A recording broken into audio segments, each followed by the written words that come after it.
Hello students, welcome to Trio series. आज के इस लेक्चर में मैं आपको बताने वाला हूं chapter number 13 photosynthesis and higher plants के इम्पोर्टेंट क्वेश्चंस। ये है ट्रायो सीरीज। सबसे पहले बात करेंगे कि ट्रायो सीरीज होती क्या है। तो देखो, ट्रायो सीरीज में हम आपके लिए लेकर आए हैं 3 लेक्चर्स। एक चैप्टर से रिलेटेड हम 3 लेक्चर आपको देते हैं, तभी हमने ट्रायो बोला है।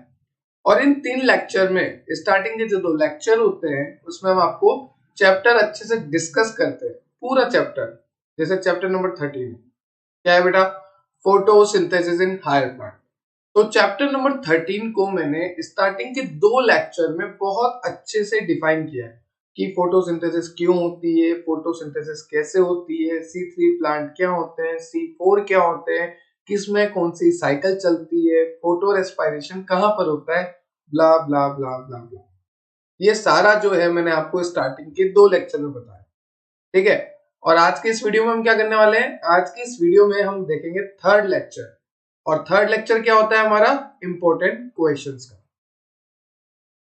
तो आपको हम इंपॉर्टेंट क्वेश्चन पढ़ाने वाले हैं यहाँ पर, ध्यान रखिएगा। और ऐसा नहीं है कि मैं रटाने वाला हूँ, क्योंकि मैं रटाता बिल्कुल भी नहीं हूँ। देखो बेटा, मैं समझाता हूँ, समझ समझ के याद कर लो, बहुत आसानी से आपको याद हो जाएगा। और एक बात बताओ, चाहे आप कॉम्पिटिटिव एग्जाम भी दे रहे हो तो भी आएगा क्या, थ्योरी में से एमसीक्यू ही तो बन के आएगा।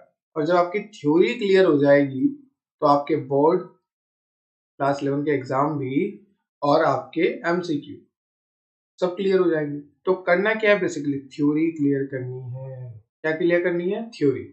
रटनी नहीं है, क्योंकि रट के जाओगे तो एमसीक्यू में एक लाइन चेंज होकर आ गई तो -4 मिलेंगे। चाहे आप कोई सा भी कॉम्पिटेटिव एग्जाम दे लो, कहीं भी देख लो, लैंग्वेज चेंज होके आती है। तो थ्योरी समझ के जानी चाहिए, ना कि रट के। तो welcome to Trio series. Start करते हैं chapter number 13 photosynthesis in higher plants. Okay, चलो स्टार्ट करते हैं क्वेश्चन नंबर 1 से। पहले मैं इसको क्लियर कर देता हूं, फिर देखते हैं क्वेश्चन नंबर 1। ओके। तो क्वेश्चन नंबर 1 में देखो क्या लिखा है, bye looking at a plant externally. अगर हम प्लांट को बाहर से देखें, देखो दिख रहा है। तो by looking a plant externally, can you tell whether a plant is C3 or C4, why and how? क्या आप बाहर से देख के बता सकते हैं कि कौन सा प्लांट C3 है, कौन सा प्लांट C4 है? अगर आप बता सकते हैं तो why, क्यों, और how, कैसे। ठीक है, अगर आप देख के बता रहे हो तो क्यों, ऐसा क्या है उसमें जो आप बता रहे हो, तो why and how। ठीक है। तो देखो, एक आंसर में पढ़ के सुनाता हूँ, फिर आपको समझाता हूँ। Through plants which are adapted to dry climate, the C4 pathway, they do not show any external morphological character. Hence, it is not possible to say whether the plant is C3 or C4 by looking external appearance. यहाँ पे हमें बोला गया है कि हम बाहर से देख के नहीं बता सकते कि प्लांट जो है C3 है या C4 है। अब सबसे पहले C3 प्लांट और C4 प्लांट का थोड़ा डिस्कशन कर लें कि यार सर, हमें तो इतना पता है प्लांट होते हैं। ठीक है। अब जिसने मेरा लेक्चर नहीं देखे फोटोसिंथेसिस हायर प्लांट्स के, तो वो बोलेगा मैंने प्लांट सुना है, C3 C4 क्या है, अगर कोई डायरेक्ट ही इस लेक्चर में आ गया है तो अगर आपको पूरा देखना है तो आप तो बैक जाइए, प्लेलिस्ट की लिंक आपको डिस्क्रिप्शन बॉक्स में मिल जाएगी, हमारी टीम ने दे रखी है, आपको वहां पर सब क्लियर हो जाएगा। मेरा लेक्चर देखो, और ज्यादा बड़े लेता भी नहीं हूँ मैं, 30-40 मिनट मैक्सिमम। चलो, तो C3 प्लांट और C4 प्लांट की बात कर लेते हैं। मैंने आपको एक ओवरव्यू दे देता हूँ। जैसे C3 प्लांट के बारे में अगर मैं बात करूँ तो दुनिया का सबसे थर्ड क्लास और घटिया प्लांट है C3 प्लांट, क्योंकि यहाँ पे फोटो रेस्पिरेशन हो जाता है बेटा, फोटो रेस्पिरेशन यहाँ पे हो जाता है। दैट्स व्हाई ये जो है थर्ड क्लास प्लांट है, बेकार प्लांट। ठीक है। बात करें C4 प्लांट की, काफी अच्छा, काफी एडेप्टिव, क्या बोलोगे, एडेप्टिव प्लांट है। ठीक है, काफी अच्छा, काफी एडेप्टिव प्लांट है। तो C3 प्लांट में फोटो रेस्पिरेशन होता है, C4 प्लांट एडेप्टिव प्लांट है, काफी अच्छा प्लांट है। तो क्वेश्चन में आपको पूछा था by looking eight A plant. हाँ चलो, मैं खड़ा हूँ और मैं 2 प्लांट को देख रहा हूँ। अच्छा, और मैं सोच रहा हूँ कि यार मैं देख के बताऊं तो कैसे बताऊं, पता ही नहीं लगेगा। क्योंकि पता कैसे लगेगा हमें, एक सेकंड में बताता हूँ हमें पता कैसे लगता है। इधर देखो, ये लीव्स मैंने बना दी। ये लीफ है, ठीक है। अब ये लीफ जो है, अच्छी बात है, लीफ है तो C3 की अलग होगी और C4 की अलग होगी, मतलब लीफ तो सेम होगी पर इनके अंदर की जो साइकिल्स है, ठीक है, जैसे लीफ है, लीफ के अंदर मीजोफिल है, क्लोरोफिल है, तो वहां पे जो साइकिल जो चलेगी ना अंदर, वो अलग अलग चलेगी। तो हमें माइक्रोस्कोपिक लेवल पे देखना पड़ेगा, हमें मॉर्फोलॉजिकली देखना पड़ेगा, एनाटोमिकली स्ट्रक्चर देख के हम नहीं बता सकते। बाहर से तो दोनों एक जैसे ही लगेंगे अगर आप देखोगे तो, ठीक है। अंदर से पता लगेगा हमें कि हाँ ये C3 है और ये C4 है। तो क्वेश्चन में आपको पूछा था, by looking at a plant externally can you tell whether a plant is C3 or C4? क्या आप बाहर से देख के बता सकते हैं कि यार ये C3 है या C4? नहीं, आप नहीं बता सकते, ठीक है। चलो नेक्स्ट क्वेश्चन पे चलते हैं। नेक्स्ट क्वेश्चन पे क्या बोला है कि by looking at which internal structure of plant can you tell whether a plant is C3 or C4? Explain. अभी हमने बात करी इससे पहले कि हम बाहर से देख के नहीं बता सकते, तो अब क्वेश्चन नंबर सेकंड में आपको पूछा है क्या आप अंदर से देख के बता सकते हैं कि प्लांट C3 और C4 है? अगर हाँ तो एक्सप्लेन करो कैसे, ठीक है। तो इन तरह के क्वेश्चंस में आपको क्या करना रहता है, सबसे पहले थोड़ी डिटेल आपको C3 की देनी होती है, फिर थोड़ी डिटेल C4 की देनी होती है, ठीक है। यहाँ पे बेसिकली आपको डिफरेंस लिखना है C3 C4 के बीच। जैसे मैं आंसर पढ़ के बताता हूँ आपको, ध्यान से सुनना। Leaves of C4 plant, देखो leaves of C4 plant have cranch anatomy which makes them different than C3 plant। मैंने आपको बोला था ना लीफ में डिफरेंस है। अब देखो जो C4 की लीव्स है, उन C4 की लीव्स में, wait a second, where is my marker, okay, जो C4 की लीव्स है, इन C4 की लीव्स में जो होती है क्रांच एनाटोमी होती है। क्रांच एनाटोमी क्या है, एक स्पेशल टाइप का अरेंजमेंट है सेल्स का, ठीक है। तो C4 प्लांट जो है उसकी जो लीफ है, पत्ती है, उसमें एक स्पेशल टाइप का अरेंजमेंट हमें देखने को मिलता है जिसे हम कहते हैं क्रांच एनाटोमी, ठीक है। और ये हमें C3 में देखने को नहीं मिलता क्योंकि C3 तो थर्ड क्लास से घटिया है, वैसे भी उसमें क्या ही है। पर हाँ, अगर मेरे को बोले कि कैसे डिफरेंशिएट करोगे कि ये C3 या C4, तो मैं बोलूंगा जाओ देखो जिसमें क्रांच एनाटोमी मिली वो C4। क्लियर है, तो पहली लाइन आपको क्लियर हो गई। चलो नेक्स्ट लाइन पे चलते हैं। C4 plant also have a specialized cell called bundle sheath cell which surround the vascular bundle। अब C4 के पास और क्या है, बंडल शीथ सेल है। मैंने कहा ना आपको डिफरेंस लिखना है, C4 के पास बंडल शीथ सेल है, C4 के पास क्रांच एनाटोमी है लीव्स में, और C3 के पास दोनों ही है, ठीक। आगे चलते हैं। Every cell of the bundle sheath has chloroplast. जो C4 के पास बंडल शीथ सेल है, उस हर सेल के पास क्लोरोप्लास्ट है, और क्लोरोप्लास्ट तो फोटोसिंथेसिस में चाहिए ही चाहिए। दैट्स व्हाई C4 बेस्ट है, ठीक है, और C3 थर्ड क्लास और घटिया प्लांट है। चलो आगे चलते हैं। The mesophyll cell of leaf do not differentiate into spongy and parasite parenchyma possessing less intracellular spaces while there is a normal occurrence of chloroplast in the mesophyll cell। एक तरफ gap है, एक तरफ गैप नहीं है, spongy है, पैलेसाइड है, एक तरफ ऐसा कुछ नहीं है, तो इससे भी हम डिफरेंशिएट कर सकते हैं। आगे देखो, but in C3 plant the bundle sheath cell does not exhibit chloroplast. हाँ जी, तो C3 में तो क्लोरोप्लास्ट होगा ही नहीं बंडल शीथ के पास, और C4 में होगा, ठीक है। The mesophyll cell of the leaf are differentiate into spongy palisade parenchyma, ठीक। Hence, by examining the internal structure, we can tell whether the plant is C3 or C4। तो हमने देखा एक तो बंडल शीथ का, ठीक है, फिर हमने देखा बंडल शीथ के अंदर क्लोरोप्लास्ट का, फिर हमने देखा क्रांच एनाटोमी का, ठीक है, फिर हमने देखा क्लोरोप्लास्ट का हो गया। तो ये सब हमने देखा।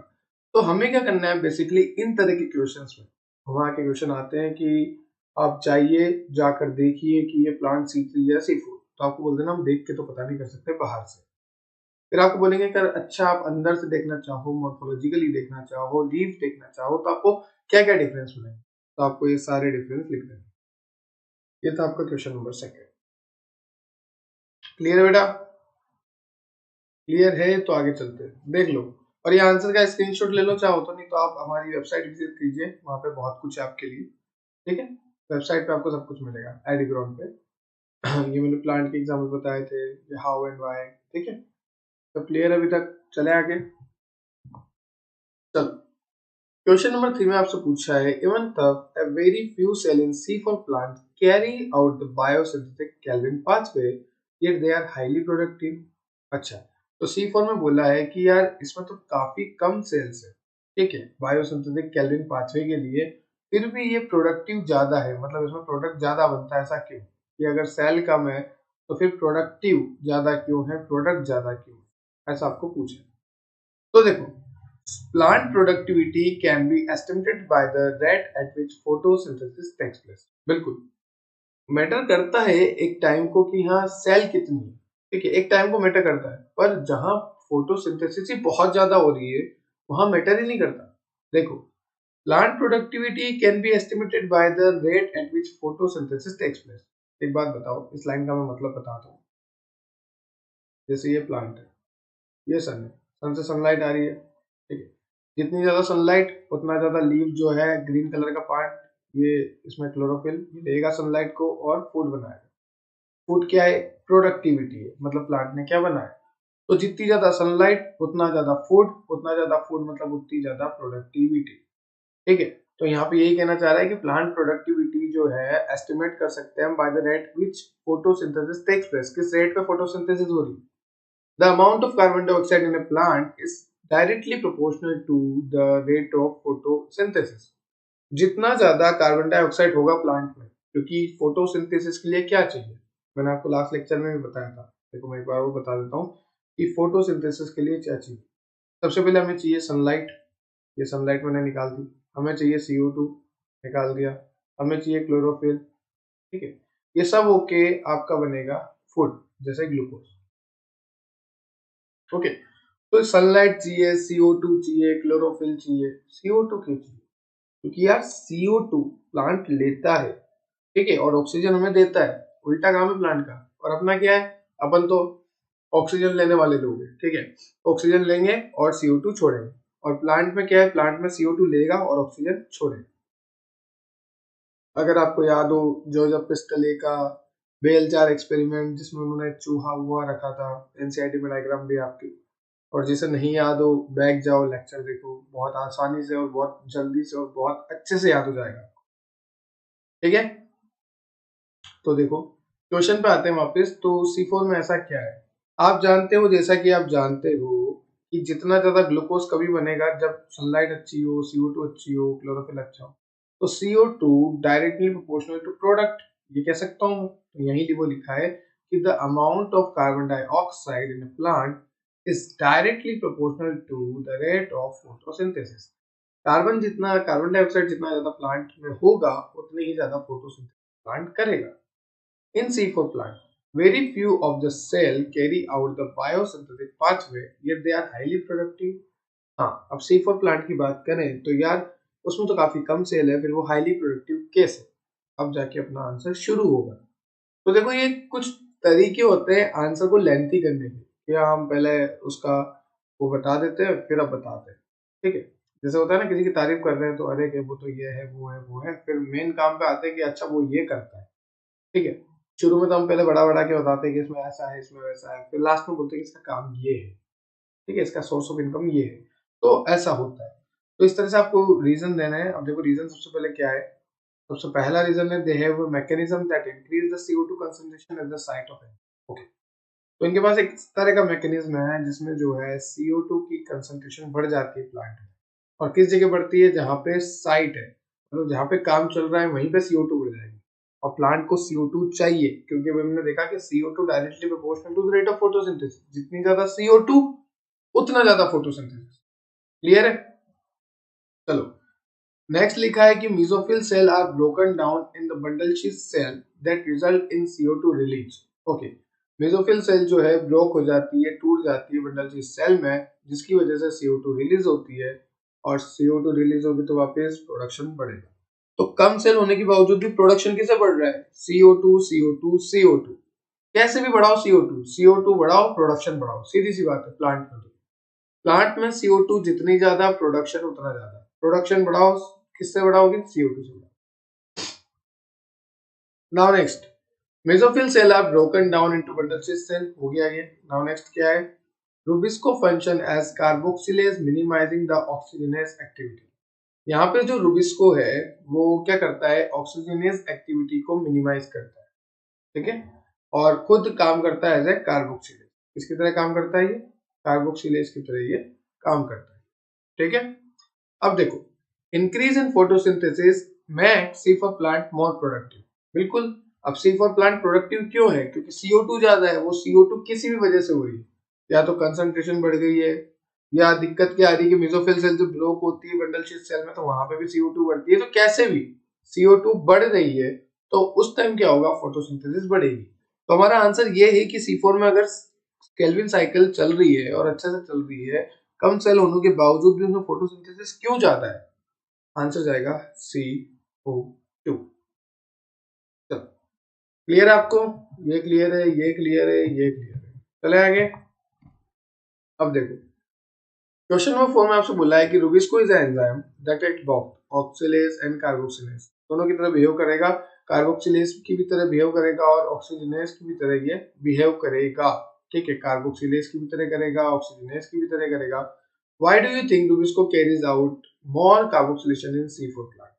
तो फिर रुबिस्को जो है C4 प्लांट में कार्बोक्सिलेशन ज्यादा क्यों करता है, जबकि रुबिस्को का काम है दोनों चीज करना, कार्बोक्सिलेशन करना, ऑक्सीजनेज करना। तो फिर C4 में ही ऐसा क्या खास बात है कि वो कार्बोक्सिलेशन वहां पे ज्यादा करता है? क्वेश्चन समझ गए आप? क्वेश्चन ये है कि जैसे मान लो ये है C3 प्लांट और ये है C4 प्लांट। ठीक है, C4 दोनों के पास रुबिस्को है। तो पूछा ये गया है कि रुबिस्को दोनों के पास है, पर ऐसा क्या है जो C4 में रुबिस्को होने के बावजूद C4 जो है ज्यादा प्रोडक्टिविटी कर रहा है और C3 जो है कम कर रहा है तो दोनों के पास। तो देखो, मैं मोटा मोटा रीजन तो ऐसे ही बता देता हूँ कि C3 में होता है फोटो रेस्पिरेशन। क्या होता है बेटा? फोटो रेस्पिरेशन, जिसकी वजह से ऐसा काम बिगड़ता है। ठीक है, तो देखो लाइन पढ़ते हैं। पहले मैं इसको क्लियर कर लेता हूँ, फिर आपको लाइन पढ़ाता हूँ। Okay, the affinity of Rubisco is much higher than its affinity for oxygen. ठीक है, in the concentration of oxygen and CO2, rubisco जो है, आर जो है, आर से मतलब रूबिस्को, वो बहुत ज्यादा प्यार करता है ऑक्सीजन से। ठीक है, लव स्टोरी चल रही है। रूबिस्को जो है काफी ज्यादा प्यार करता है किससे? मुझसे नहीं करता, ऑक्सीजन से करता। पर ये CO2 को भी नहीं छोड़ना चाहता। मतलब ये ऑक्सीजन तो इसकी गर्लफ्रेंड हो गई और CO2 इसका बेस्ट फ्रेंड हो गई मतलब आजकल लड़की होती है। तो रूबिस्को की जो गर्लफ्रेंड है वो है ऑक्सीजन, पर वो CO2 को भी नहीं छोड़ना चाहता, वो BFF है इसकी। ठीक है, बड़ा कॉम्प्लेक्स रिलेशनशिप रहता है आजकल, वैसे ही कुछ है इनका भी। तो देखो, they determine the binding of enzyme. Mesophyll cell of C4 plant lack this enzyme but are found in bundle sheath cell that girdle the vascular bundle where the Calvin cycle occurs. Okay, यहाँ पे क्या होता है? Mesophyll cell of C4 plant, उसके पास enzyme नहीं होता। ठीक है, पर बंडल शीथ सेल में वो मिलता है। ठीक, पहला स्टेप तो ये हो गया। पहला तो मोटी मोटी बात आपको लिखनी है, अगर ये चाहो तो छोड़ भी सकते हो क्योंकि ये मैंने आपको लेक्चर में भी नहीं एक्सप्लेन किया था। पर आपको इतना मोटी मोटी लिखनी है कि सर C3 जो है, यहाँ पे ऑक्सीजन की अवेलेबिलिटी काफी होती है और ये ऑक्सीजन जो है रूबिस्को से बाइंड कर लेता है। क्योंकि रूबिस्को किससे बाइंड करना चाहता है? रूबिस्को बाइंड करना चाहता है CO2 से। देखो मैं बताता हूँ ये आंसर क्या है, ध्यान से सुनना। रूबिस्को प्यार करता है ऑक्सीजन से। रूबिस्को किससे प्यार करता है? ऑक्सीजन से, पर वो CO2 को भी नहीं छोड़ना चाहता। अब मैं C3 प्लांट की बात कर रहा हूँ कि वहां पर दोनों है, ऑक्सीजन भी है, रूबिस्को भी है। बट C3 प्लांट में होता है फोटो रेस्पिरेशन, और फोटो रेस्पिरेशन में ऑक्सीजन रिलीज होती है। मतलब C3 प्लांट में ऑक्सीजन ज्यादा है। ठीक है, तो ऑक्सीजन और रूबिस्को आपस में बॉन्ड बना लेते हैं। ठीक है, और रूबिस्को काफी कम बचता है CO2 के लिए। मतलब गर्लफ्रेंड को ज्यादा टाइम दे दिया और जो बेस्ट फ्रेंड है, BFF है, बेस्टी है हमारी, उसको तो टाइम नहीं दे रहे हम। तो गर्लफ्रेंड को भी टाइम देना चाहिए, बेस्टी को भी देना चाहिए। और इस मामले में समझदार कौन है? इस मामले में समझदार है और सबका बॉस है C4।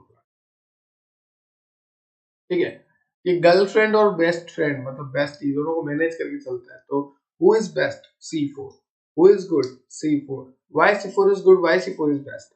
Because C4 manage oxygen. मतलब C4 में जो रूबिस्को है वो ऑक्सीजन से भी बाइंड होता है, CO2 से भी होता है, पर CO2 से ज्यादा होता है क्योंकि वहां पर C4 में कोई भी फोटो रेस्पिरेशन नाम की रिएक्शन नहीं चलती। आई होप आपको क्लियर हो गया होगा बेटा। ठीक है, चले आगे। क्वेश्चन नंबर 4 समझ में आता है? आता है तो चलते हैं आगे। चलो, आता है। Question number 5, suppose there were plant that had a high concentration of chlorophyll B but lacked chlorophyll A. Would it carry out photosynthesis? Then why do plants have chlorophyll B and other necessary pigments? चलो यहाँ पे आपको बोला है कि suppose करो कि plant है उसके पास क्लोरोफिल बी जो है और क्लोरोफिल ए नहीं है। मतलब यहाँ पे क्वेश्चन पहले अपन समझते हैं एक बार आराम से। Wait a second. यहाँ पे आपको बोला है कि ये कोई प्लांट है इसके पास जो है chlorophyll, suppose there were plant had a high concentration of chlorophyll B. Chlorophyll B है वो भी बहुत ज्यादा अमाउंट में, एरो का मतलब बहुत ज्यादा अमाउंट में, और क्लोरोफिल ए नहीं है। क्लोरोफिल ए एब्सेंट का साइन लगा दिया। Okay, I would it carry out photosynthesis? Then why do plants have chlorophyll B and other pigment? तो आपको पूछा है क्या ये प्लांट फोटोसिंथेसिस करेगा। पहली बात तो ये, पहला क्वेश्चन तो ये है कि क्या ये प्लांट फोटोसिंथेसिस करेगा। ठीक है, दूसरा क्वेश्चन ये है जो क्लोरोफिल बी है उसका क्या काम है। ठीक है, क्लोरोफिल बी का फंक्शन पूछा है दूसरे क्वेश्चन। एक बार मैं क्वेश्चन रिपीट कर देता हूँ। Suppose there were a plant, ठीक है wait a second, suppose there were plant that had a high concentration of chlorophyll B, बिल्कुल मान लिया, बट लैक्ड क्लोरोफिल ए, मान लिया। Would it carried out photosynthesis? आपसे पूछा है कि क्लोरोफिल बी बहुत ज्यादा है, क्लोरोफिल ए बिल्कुल नहीं है, तो क्या फोटोसिंथेसिस होगा। फिर दूसरे क्वेश्चन में आपको पूछा है then why do plants have chlorophyll B and other accessory pigment. और अगर ऐसा है तो फिर भैया क्लोरोफिल बी का और अदर एसेसरी पिगमेंट्स है उनका फंक्शन क्या है हमारी बॉडी। घुमा फिरा के आपके सामने वही सब चीजें पूछी है। ठीक है, चलो ध्यान से सुनना। In the absence of chlorophyll A photosynthesis will not takes place. अगर क्लोरोफिल ए नहीं होगा तो फोटोसिंथेसिस नहीं होगा। In the absence of chlorophyll A photosynthesis will not takes place. Okay, because chlorophyll A is a reaction center responsible for the conversion of solar energy into chemical energy. ध्यान से सुनना मैं क्या कह रहा हूँ। यहाँ पे हमने बोला कि क्लोरोफिल ए अगर नहीं होगा तो फोटोसिंथेसिस भी नहीं होगा। तो पहला आंसर तो जाएगा नहीं होगा, फोटोसिंथेसिस भी नहीं होगा। क्यों नहीं होगा? जो कि क्लोरोफिल ए है वो रिएक्शन सेंटर है। क्या है? रिएक्शन सेंटर, जो कि सनलाइट की एनर्जी को कौन सी एनर्जी में कन्वर्ट करेगा? Chemical energy. ठीक है, तो इस तरह की कन्वर्जन के लिए हमारे पास होना चाहिए, क्या होना चाहिए भाई बताओ, क्या होना चाहिए? इस तरह की रिएक्शन के लिए हमारे पास क्लोरोफिल ए होना चाहिए। ठीक है, आगे चले। although chlorophyll is a primary pigment that traps sunlight, but accessory pigment like chlorophyll B, xanthophyll, carotenoid also absorb sunlight and transfer into chlorophyll. Okay. तो हमने बात करी कि क्लोरोफिल ए बहुत जरूरी है, और क्लोरोफिल ए क्यों जरूरी है ये भी हमने बात करी, क्योंकि ये लाइट की जो रेडिएशन आती है उनको, यूवी लाइट्स को, लाइट की रेडिएशन को, सनलाइट को ये केमिकल एनर्जी में चेंज कर देगा। मतलब सोलर एनर्जी बोल सकते हैं हम, जो सन से आ रही है वो है सोलर एनर्जी। तो सोलर एनर्जी को ये केमिकल एनर्जी में कन्वर्ट कर देगा। ठीक है, अब बात करें कि फिर बाकी का क्या काम है। अगर क्लोरोफिल ऐसे ही सब कुछ हो रहा है तो क्लोरोफिल बी का, ज़ैंथोफिल का, कैरोटीनॉइड्स का क्या काम है। तो क्लोरोफिल बी जो है, ज़ैंथोफिल जो है, कैरोटीनॉइड्स जो है, ये जो है सनलाइट को एब्सॉर्ब करते हैं और ट्रांसफर कर देते हैं क्लोरोफिल ए में। तो ये बात क्लियर हो गई बेटा आपको। क्वेश्चन नंबर 5 पे आपको क्लियर हो गया कि क्लोरोफिल बी और ज़ैंथोफिल और कैरोटीनॉइड ये सब क्या करते हैं? एब्सॉर्ब करते हैं सनलाइट को और ट्रांसफर करते हैं एनर्जी को क्लोरोफिल ए के पास। अच्छा, ये सारी एनर्जी क्लोरोफिल ए के पास ही क्यों जा रही है? क्योंकि क्लोरोफिल ए जो है वो रिएक्शन सेंटर है, और रिएक्शन सेंटर है तो वो क्या करता है? सोलर एनर्जी को कौन सी एनर्जी में? केमिकल एनर्जी में कन्वर्ट कर देता है। क्लियर है? तो क्वेश्चन नंबर 5 भी हमें क्लियर है, 4th भी हमारा क्लियर है। ओके, नाउ नेक्स्ट स्लाइड पे आते हैं, क्वेश्चन नंबर 6 देखते हैं। क्वेश्चन नंबर 6 में आपको पूछा है why is the colour of leaf capped in dark frequently yellow or pale green, which pigment do you think is more stable? यहाँ पे आपको पूछा है कि जो लीफ होती है, ओके, जो भी लीफ होती है इस तरह से, तो ये लीफ को अगर मैं डार्क में रख दूं, कहाँ रख दूं? डार्क में, अंधेरों में, तो इसका क्या होगा? ये येलो कलर की हो जाती है। तो ऐसा क्यों होता है कि अगर पत्ती गिरती है या पत्ती अगर पेड़ से डिटेच होती है, हट जाती है, नीचे गिर जाती है, तो वो येलो कलर की हो जाती है। आपने देखा होगा या फिर आप खुद भी ट्राई करना, किसी लीफ को लेके आना और अपने रूम में रख लेना डार्क में, ठीक है। थोड़े टाइम बाद आप जब देखोगे, एक दिन बाद, आधे दिन बाद, तो वो येलो कलर की कन्वर्ट हो जाएगी। तो ग्रीन से येलो कैसे होगी, ऐसा क्या हुआ? तो देखो, chlorophyll fail to absorb the energy. अब क्लोरोफिल को एनर्जी तो मिलेगी नहीं, क्योंकि सनलाइट में तो है नहीं, डार्क में है, अंधेरे में है, और अंधेरे में तो धूप आ नहीं रही, इन द एब्सेंस ऑफ लाइट है, ठीक है। Hence it loses stability to give the leaf yellow coloration। और अगर क्लोरोफिल को यूवी लाइट से एनर्जी नहीं मिल रही, तो फिर ये जो लीफ है वो ग्रीन कलर की नहीं हो रही, वो येलो कलर में कन्वर्ट हो रही है। This prove that carotenoid which impact yellow colour is more. और ये किसकी वजह से हो रही है? कैरोटीनॉइड। ओके, तो ध्यान रखना कि येलो कलर कैरोटीनॉइड्स की वजह से होता है, और कब होता है? जब हम लीफ को डार्क में रख दें, ठीक है। अब आप बोलोगे सर, जो मेन रोड पर या कहीं भी हमने जो पेड़ देखे हैं बड़े बड़े, वहां पे भी जो लीव्स गिरी रहती है वो नीचे गिरी रहती है, ठीक है, और वहां की लीफ भी येलो होती है। तो एक बात बताओ, जब वो डार्क में नहीं है तो वो येलो कैसे है? क्योंकि चलो ये तो आपने बोल दिया कि लीफ तोड़ के ले आओ, डार्क में रख दो तो येलो हो जाएगी, ठीक है। पर जो मेन रोड पे रहती है, या पार्क में, गार्डन में, कहीं भी होती है, जंगलों में, तो वहां पे जो लीफ होती है ऑटम के टाइम पे वो येलो हो जाती है, ऐसा क्यों नीचे गिरती है? तो होता क्या है देखो, हर किसी का एक टाइम पीरियड होता है, सब सब जिंदा है, सब मरेंगे भी, सही, ठीक है। तो ये जो लीफ है, ये अपना, जो ये लीफ थी, ये अपना सारा न्यूट्रिशन प्लांट को दे देगी जब ये गिरने वाली होगी, जब इसका टाइम पूरा हो जाएगा, जब ये नीचे गिरने वाली होगी, तो ये अपना सारा न्यूट्रिशन प्लांट को दे देगी। किसको दे देगी? प्लांट को दे देगी। और फिर ये येलो कलर में कन्वर्ट होकर गिर जाती है, मर जाती है ये, ओके, येलो कलर में हो जाती है। कैसे में हो जाती है बेटा? येलो कलर में हो जाती है। तो इसको आपको ऐसे याद रखना है कि ये जो है लीफ, ये येलो कलर हो जाती है। देखी होगी ना लीफ आपने, येलो कलर हो जाती है, कोई बात है यार। क्लियर है? क्लियर है, तो आगे चलते हैं। चलो, तो क्वेश्चन नंबर 6 हमारा कंप्लीट हो गया। क्या था क्वेश्चन नंबर 6?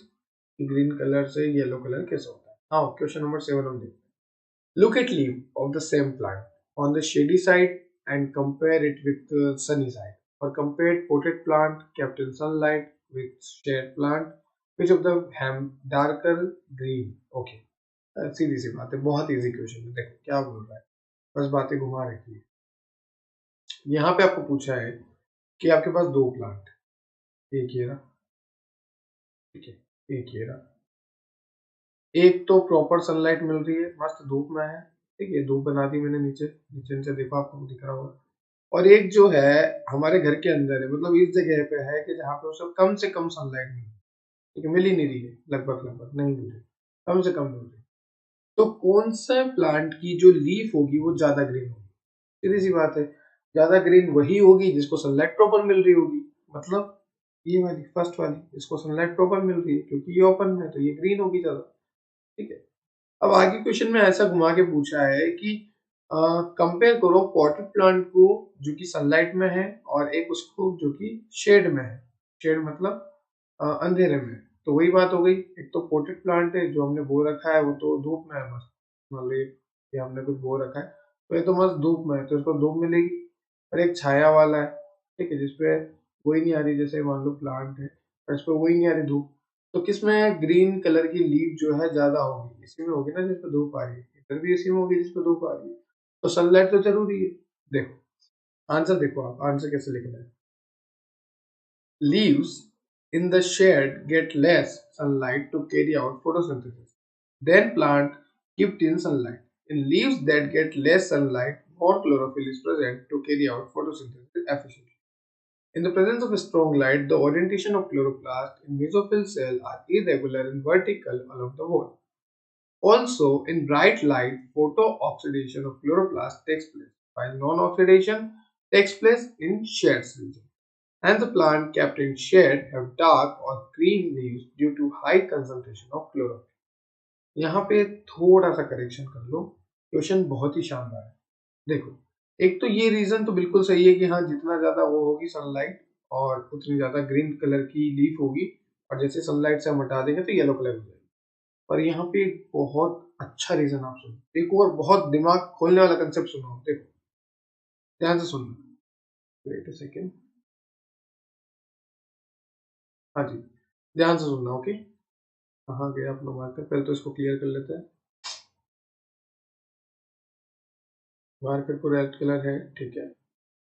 ओके, तो यहाँ हम समझते हैं कि जैसे मान लो ये जो प्लांट है ये डार्क में रखा हुआ है, ठीक है, अंधेरों में, डार्क में रखा हुआ, ठीक है। एक प्लांट जो है वो यहाँ पे मान लो आपने प्लांट लगा रखा है और ये प्लांट जो है सनलाइट में, मस्त अच्छी प्रॉपर सनलाइट, ठीक है।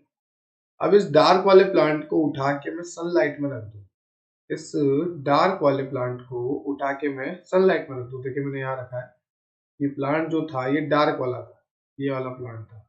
इस डार्क वाले को उठा के मैं प्रॉपर सनलाइट में रख देता हूँ, सनलाइट आ रही है, ठीक है। तो इस प्लांट का क्या होगा, यहाँ पे जो लीव है वो किस तरह से होगी, ग्रीन होगी, बहुत ज्यादा ग्रीन होगी, ये येलो होगी। तो यहाँ पे जो है लीफ जो है, जो भी यहाँ की लीफ है, मान लो ये लीफ है, तो इसका कलर जो होगा बहुत ज्यादा ग्रीन होगा। ऐसा क्यों? क्यों ऐसा क्यों कि बहुत ज्यादा ग्रीन होगा? क्योंकि यहाँ पर जब ये डार्क में रखी हुई थी तो इसके पास क्लोरोप्लास्ट बढ़ते जा रहे थे, क्योंकि क्लोरोप्लास्ट तो बहुत सारे हैं और सनलाइट नहीं मिल रही तो वो पड़े हैं ऐसे ही। और एकदम जब उन्हें मैंने डार्क से उठा के यहाँ रख दिया सनलाइट में, ठीक है, जब इस प्लांट को मैंने डार्क से उठा के सनलाइट में रख दिया तो यहाँ के जो क्लोरोफिल थे वो सारे एक साथ एक्टिवेट हो गए, ठीक है, सारे एक साथ एक्टिवेट हो गए। वेट अ सेकंड, मैं आपको बताता हूँ क्या हुआ है। सारे एक साथ एक्टिवेट हो गए। क्यों हो गए एक्टिवेट एक साथ? क्योंकि इतने दिन से तो वो एक्टिवेट हो ही नहीं रहे थे, डार्क में रखे हुए थे हमने। और अब क्या हुआ कि सारे एक साथ एक्टिवेट हो गए, ग्रीन कलर का सारे एक साथ एक्टिवेट हो गए। और जैसे ही एक्टिवेट हुए हमारी लीफ जो है बहुत ज्यादा ग्रीन कलर की दिखेगी as compare to normal plant. जो सनलाइट ले रहा है वो कम ग्रीन होगी, ये इस तरह से कम ग्रीन होगी। और वो ज्यादा ग्रीन क्यों है? क्योंकि उसको हमने डार्क रूम में रखा था और डार्क रूम में क्लोरोप्लास्ट जो है इनएक्टिव हो गए, रहे। फिर हमने उसको एकदम तेज सनलाइट में रख दिया तो क्लोरोफिल सारे स्टार्ट हुए एक साथ और ग्रीन कलर बहुत ज्यादा। क्लियर है? अगर आपको क्लियर है तो आगे चलते हैं, देख लो एक बार इसको अच्छे से। क्लियर है? वेट अ सेकंड, देख लो आप। पीछे वाली स्लाइड में मैं आपको दिखा देता हूँ एक बार। अगर आपको नोट्स वगैरह की रिक्वायरमेंट है तो आप विजिट कर सकते हो, ठीक है। देखिए पीछे वाली दिखा देता हूँ आपको, यहाँ पे रूबिक्स को, और question number 3, question number 2, question number, ठीक है। Now question number 8, important question, बहुत इंपॉर्टेंट क्वेश्चन, ध्यान से सुनना। Figure show the effect of light on the rate of photosynthesis based on graph. ये ऐसे क्वेश्चन आते हैं, ठीक है, ये ग्राफ वाले क्वेश्चन आते हैं और बच्चों को लगता है हाँ क्या आ गया, कुछ भी नहीं है, नॉर्मल क्वेश्चन। अभी देखते हैं। फिगर में हमें बता रखा है कि लाइट का इफेक्ट हो रहा है फोटोसिंथेसिस। इधर देखो, रेट ऑफ फोटोसिंथेसिस बता रखी है, ठीक है, और एक तरफ जो है एक्स एक्सिस पे आपको लाइट इंटेंसिटी बता रही है। ये एक्स एक्सिस हो गया, ये वाई एक्सिस हो गया, ठीक है। अब आपको पूछा है at which point A B C the curve is light is limiting factor. Okay, अब यहाँ पे आपको पूछा है कि ए में या बी में या सी में ऐसे कौन सी जगह है जो जहां पर लाइट लिमिटिंग फैक्टर है। What could be the limiting factor in region A, what C D represent इनका। तो आपको कर्व पूछा है पूरा, और ये कर्व मैंने आपको बहुत अच्छे से डिटेलिंग में पढ़ाया था बेटा जब मैंने आपको लेक्चर कराया था, ठीक है। तो देख लेते हैं इसको एक बार, बहुत अच्छे से पढ़ाया था उसमें। यहाँ पे आपको लिखा है कि light is a limiting factor at A 50% of B which is due to increase in the photosynthetic rate which increase the intensity of light. शुरू शुरू में तो लाइट हमें बहुत लगती है कि हाँ आने दो फोटोसिंथेसिस होने दो, आने दो लाइट आने दो फोटोसिंथेसिस होने दो। पर प्लांट क्या करते हैं, एक लिमिट तक भाई, लिमिट तक, एक लिमिट तक लाइट लेंगे, एक लिमिट तक ही फोटोसिंथेसिस कर सकते हैं। सारी क्लोरोफिल लग जाएंगे उसके बाद क्या कर लोगे, ठीक है, एक लिमिट तक फोटोसिंथेसिस होगी। तो ए जो है यहाँ पे 50% लाइट जो है लिमिटिंग फैक्टर है। ये जो ए है यहाँ पर 50% लाइट जो है limiting factor. Okay, second option में लिखा है बी में light CO2 and H2O could be limiting factor in the region A, ठीक है। अब रीजन ए में कौन कौन से लिमिटिंग फैक्टर होंगे? लाइट हो गया, CO2 हो गया, पानी हो गया। एक बात बताओ, फोटोसिंथेसिस के लिए क्या क्या चाहिए? सनलाइट चाहिए, CO2 चाहिए, पानी चाहिए, क्लोरोफिल चाहिए। वो सारी ये तो लिखे हुए हैं, लाइट, CO2, पानी, यही तो लिमिटिंग फैक्टर होंगे, ठीक है। अब सी देखो, सी में क्या है? C indicated stage beyond which light is not a limiting factor. ठीक है, अब सी एक ऐसी कंडीशन है कि भैया जहां पे लाइट जो है लिमिटिंग फैक्टर नहीं है, क्योंकि अगर आप और तेज भी लाइट दे लोगे ना, और तेज लाइट दे लो, कितनी तेज दे लो, प्लांट एक लेवल पे पहुंच चुका है, अब इससे ज्यादा वो फोटोसिंथेसिस नहीं कर सकता। नहीं, मना कर रहा है, नहीं कर सकता, मैं ई पे हो, नहीं कर सकता, ये परेशान हो गया देखो। ठीक है, नहीं कर सकता भाई, एक लिमिट हो गई, एक सैचुरेशन पॉइंट आ गया। आप ग्राफ में भी देखो, फोटोसिंथेसिस बढ़ रही है, बढ़ रही है, बढ़ रही है, बढ़ रही है, बढ़ रही है, बढ़ रही है, एक लिमिट आ गई। अब सी पे देखो, सीधी चलने लग गई, अब नहीं हो गया। क्लियर है? तो इस तरह के क्वेश्चन भी आपको पूछे जाते हैं, काफी इंपॉर्टेंट क्वेश्चन होते हैं इस तरह। नेक्स्ट क्वेश्चन पे चलते हैं। Question number 9, list the three category of photosynthetic pigment. तो देखो कौन कौन से होते हैं फोटोसिंथेटिक पिगमेंट। आपको पता है क्लोरोफिल, सब जानते हैं क्लोरोफिल तो बेस्ट एग्जांपल है, तो क्लोरोफिल तो कोई नहीं छोड़ेगा। सबसे पहले आ गया क्लोरोफिल, फिर आ गया कैरोटीनॉइड्स, फिर आ गया फाइकोबिलेंस। अब ये कैरोटीनॉइड, फाइकोबिलेंस, ये इतना डिटेल में नहीं है आपके क्लोरोफिल था, मैंने आपको अच्छे से पढ़ाया था। ठीक है, तो क्वेश्चन नंबर 9 सिंपल सा क्वेश्चन था 2 मार्क्स के हिसाब से, कि लिस्ट करो कैटेगरीज को फोटोसिंथेटिक पिगमेंट की। तो कौन कौन से होते हैं, क्लोरोफिल, कैरोटीनॉइड और फाइकोबिलेंस। तो ये आपका क्वेश्चन नंबर 9 भी हो गया। Okay, now question number 10। Question number 10 में पूछा है which pigment are known as accessory pigment and why. आपको पूछा है कि एसेसरी पिगमेंट्स कौन से होते हैं और क्यों, क्यों उन्हें हम एसेसरी पिगमेंट कहते हैं। तो देखो, carotenoid and phycobilin are the accessory pigment. तो अगर कोई पूछे कि एसेसरी पिगमेंट्स क्या है, तो आपको सबसे पहले तो 2 नाम लेने हैं। कौन कौन से बेटा? 2 है, एक तो है कैरोटीनॉइड, ओके, और एक है आपका फाइकोबिलिन।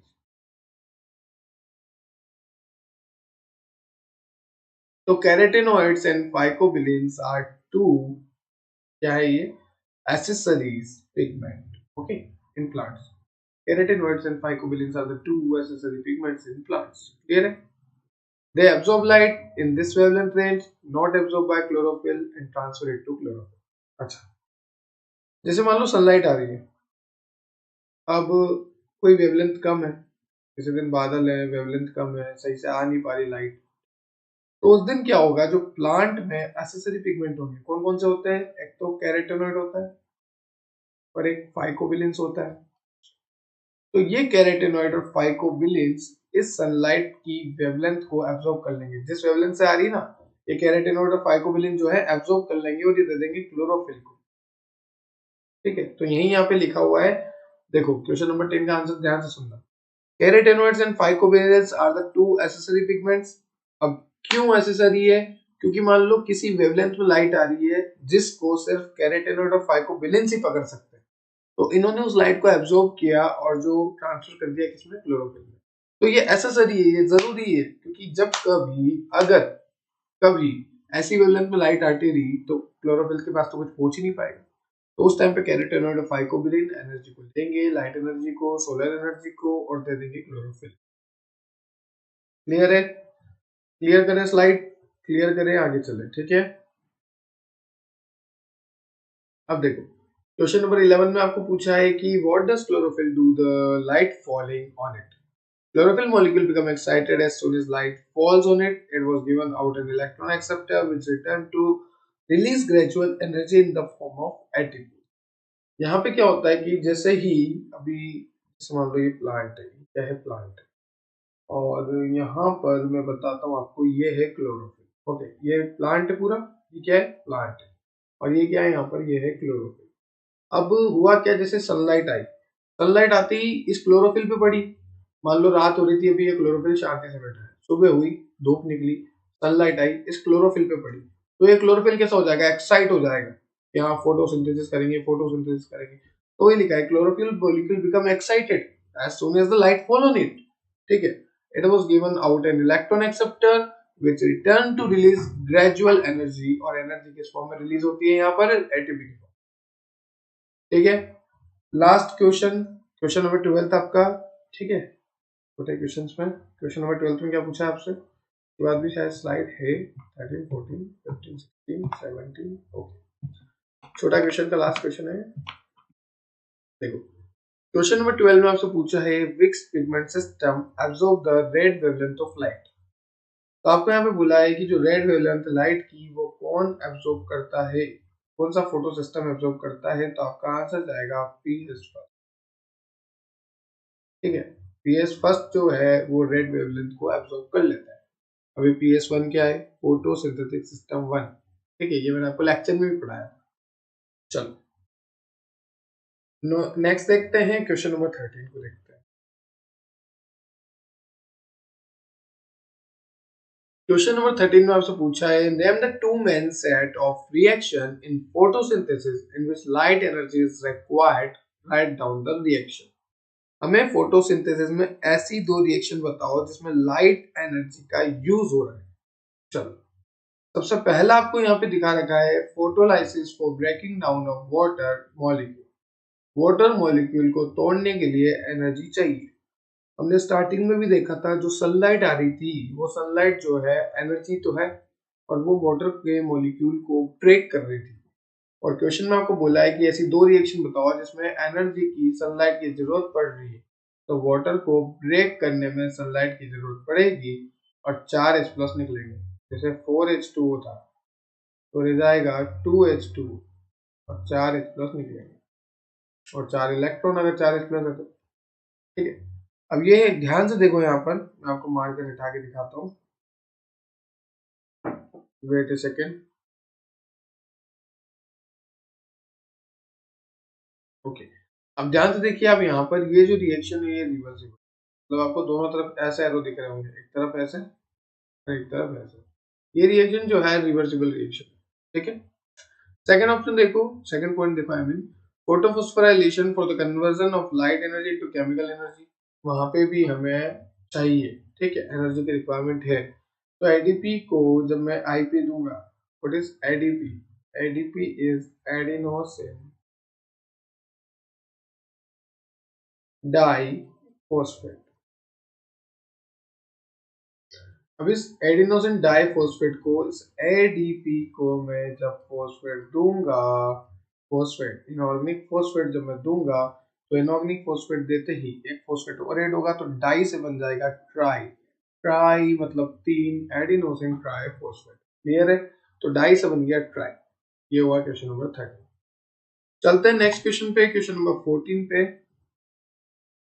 तो देखो क्वेश्चन नंबर 14 में आपको क्या पूछा है, what is photo respiration, describe the process in detail and link it with Calvin cycle. काफी इंपॉर्टेंट है बेटा कि फोटो रेस्पिरेशन क्या होता है, इस प्रोसेस को डिटेल में बताइए, केल्विन साइकिल से लिंक कीजिए। काफी इंपॉर्टेंट बात है। ठीक है, तो देखो दो तरीके से होता है, जो CO2 है और एक O2 है। ठीक है, CO2 जो है RuBP के साथ ऐड होता है, और इस रिएक्शन को हम कार्बोक्सिलेशन कहते हैं। क्या कहते हैं? कार्बोक्सिलेशन। ये रिएक्शन होगी कार्बोक्सिलेशन। ठीक है, अब होता क्या है, O2 जो है ये भी RuBP से जुड़ता है। वेट सेकंड में बताता हूँ। CO2 का तो हो गया, अब O2 भी RuBP से जुड़ता है और बनाता है फोटो रेस्पिरेशन की रिएक्शन। फोटो रेस्पिरेशन बोलेंगे, फोटो रेस्पिरेशन। ओके, तो CO2 अगर RuBP के साथ जुड़ रहा है तो कार्बोक्सिलेशन, और RuBP के साथ अगर O2 जुड़ रहा है तो फोटो रेस्पिरेशन। अभी फोटो रेस्पिरेशन तो वेस्टफुल प्रोसेस है, वेस्ट प्रोसेस है, किसी काम की प्रोसेस नहीं है। अगर RuBP ऑक्सीजन के साथ जुड़ता है तो वो किसी काम की प्रोसेस नहीं, किसी काम की नहीं। पर अगर CO2 के साथ जुड़ता है तो कार्बोक्सिलेशन तो बहुत क्रूशियल स्टेप है केल्विन साइकिल की, स्टार्टिंग स्टेप।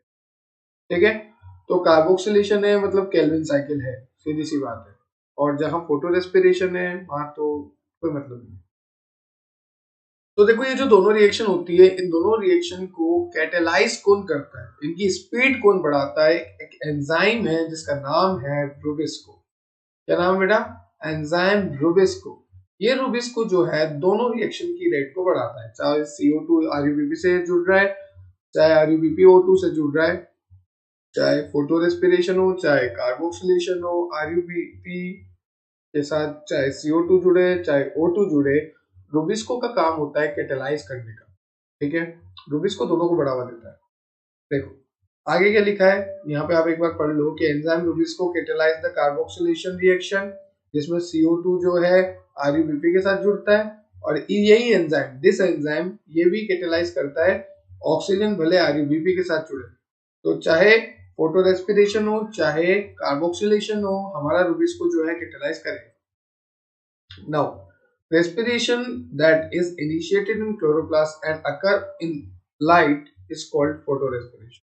रेस्पिरेशन जो इनिशिएट हो क्लोरोप्लास्ट में और सिर्फ लाइट की प्रेजेंस में ही हो उसे हम कहेंगे फोटो रेस्पिरेशन, जो कि wasteful process. Now the oxygenation of RuBP in the presence of oxygen is the first photo respiration. मैंने आपको पहले ही बोल दिया कि आरयूबीपी के साथ अगर ऑक्सीजन जुड़ेगा तो उसे हम फर्स्ट फोटो रेस्पिरेशन कहेंगे, which lead to the formation of one molecule of phosphoglycolate। Okay, तो यहाँ पे एक नई बात पता लगी हमें कि जब आरयूबीपी ये ऑक्सीजन के साथ जुड़ता है इन द प्रेजेंस ऑफ, इसको कैटेलाइज कौन करेगा? रूबिस्को। कौन कैटेलाइज करेगा? Rubisco enzyme. तो बनेगा क्या यहाँ पर? क्या बनेगा बेटा? यहाँ पे होगी फोटो रेस्पिरेशन। इस प्रोसेस को हम बोलेंगे। और यहाँ पर एक चीज और बनती है जिसका नाम है फोस्फोग्लाइकोलेट। क्या बोलोगे? फोस्फोग्लाइकोलेट ये बनता है। क्लियर है? तो फोस्फोग्लाइकोलेट यहाँ पे बनता है। एक 2 कार्बन का कंपाउंड होता है। कितने कार्बन का होता है फोस्फोग्लाइकोलेट? अगर आपको पूछे तो 2 कार्बन का कंपाउंड होता है। 2 कार्बन। ओके, 2 कार्बन का कंपाउंड होता है। क्लियर है? चलो, a 2 carbon compound and 1 molecule of PGA। While PGA is used in the Calvin cycle, the phosphoglycolate is dephosphorylated to form glycolate in chloroplast। ठीक है, सब क्लियर है। अब यहाँ पे सब टूट टूट के अलग हो जाएंगे केल्विन साइकिल में। पर आपको बोला था फोटो रेस्पिरेशन क्या, तो आपको याद रखना है कि आरयूबीपी जो है ऑक्सीजन के साथ जुड़ रहा है। और ये फोटो रेस्पिरेशन हो किस में रही है? C4 या C3? C3, क्योंकि फोटो रेस्पिरेशन वेस्ट प्रोसेस है और वेस्ट प्रोसेस तो थर्ड क्लास प्लांट में होगी, घटिया प्लांट में होगी। वो कौन बताया मैंने? C3 plant. क्लियर है ये क्वेश्चन? नेक्स्ट स्लाइड देखो, क्वेश्चन नंबर 15। आपको बोला है कि why are C4 plant preferred in tropical region.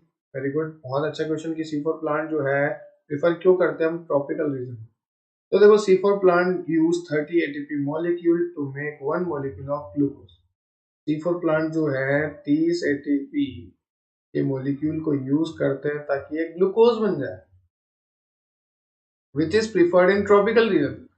Photo respiration, आगे लाइन देखो, सेकंड लाइन में लिखा हुआ है photo respiration is a method used by this plant to avoid losing photosynthetic carbon. Instead of mixing with CO2, RUBP catabolized to a 3-carbon atom molecule during photorespiration. Photorespiration consumes more than half of CO2 fixed by photosynthesis. Since no energy-rich chemical is created during this phase, photorespiration acts to undo the activity of photosynthesis. Thus, C4 plant photosynthesis better than C3। देखो, ये C3 की बुराई कर दी वापस। ले दे के C3 को पकड़ के उसकी बुराई करनी है कि C3 में ऑक्सीजन होगा, C3 में फोटो रेस्पिरेशन होगा, ऑक्सीजन होगा तो वो आरयूबीपी के साथ जुड़ेगा in the presence of rubisco, वो बना लेगा फोटो रेस्पिरेशन की प्रोसेस जहाँ पे 2 PGA निकल जाएगी। और वही अगर C4 की बात करूँ तो यार वो तो बहुत अच्छा है, बेनिफिशियल है, उसमें ऐसा होता ही नहीं है, वहाँ कार्बोक्सिलेशन होता है, यही सब लिखना है। क्लियर है? अब देखो next question, why are C4 plant preferred in tropical region. वही बात हो गई, सेम वही है, ठीक है, रिपीट हो गया। चलो नेक्स्ट क्वेश्चन देखते हैं। Calvin cycle consist of 3 phases. बिल्कुल, और ये मैंने आपको कल ही पढ़ाया था लेक्चर में कि केल्विन साइकिल में 3 फेजेस होती है और काफी इंपॉर्टेंट है। और साइंटिस्ट का नाम था मेल्विन केल्विन। ये दिशा पाटनी नहीं है जो ऐड दे रही है, मेल्विन केल्विन का, ठीक है, Melvin Calvin. Now carboxylation, reduction and regeneration, these are 3 crucial step.